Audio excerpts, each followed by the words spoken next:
said, out of the egg. So are we wealthy? No, not quite yet. And we need to, first of all, monetize our deposits.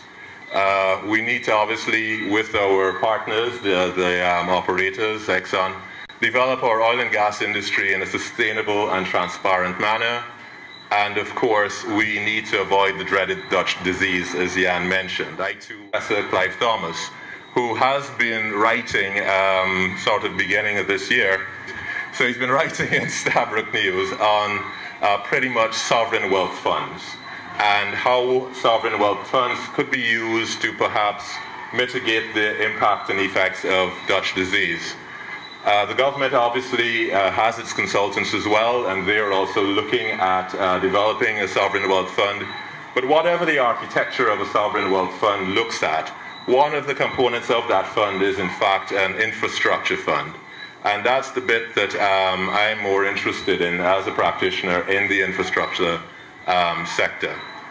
So how are we currently handling infrastructure funding? Basically, the World Bank has certain recommendations on economic, the spending on, as a percentage of GDP on economic infrastructure. And by economic infrastructure, they basically mean transport, energy, water, and ICT. And for low-income countries, they recommend roughly 12.5% of GDP should be spent in economic infrastructure. And for middle-income countries, it kind of drops to 8.2%.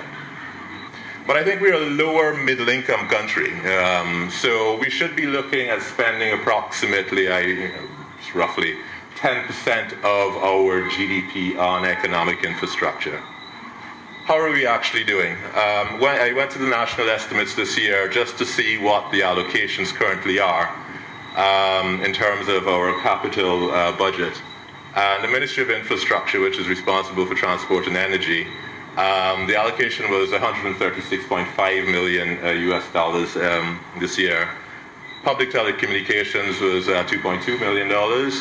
And the Ministry of Communities, and within the Ministry of Communities, of course, is the Guyana Water Incorporated. So while not all of this figure, in fact, goes to water, I just, being generous, I actually allocated the entire amount to the Ministry of Communities, assuming it all went to the development of the water industry.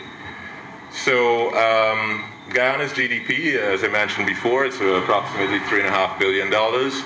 So when you do this calculation, it works out that we're merely spending about 4.9% of our GDP on economic infrastructure.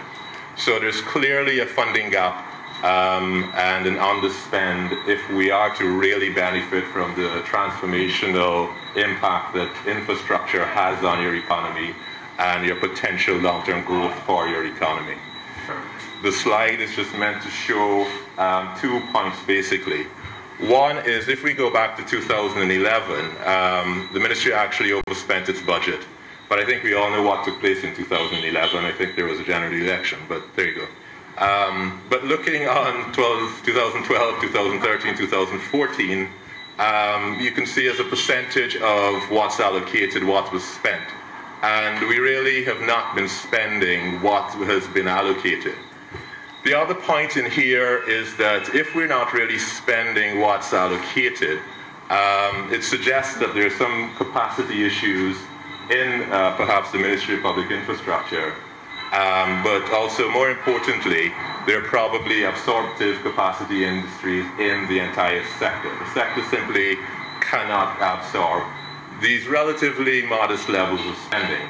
So in moving forward, these are two very key and fundamental issues which we will have to address as we move forward to revenues coming into an infrastructure fund from oil and gas sector.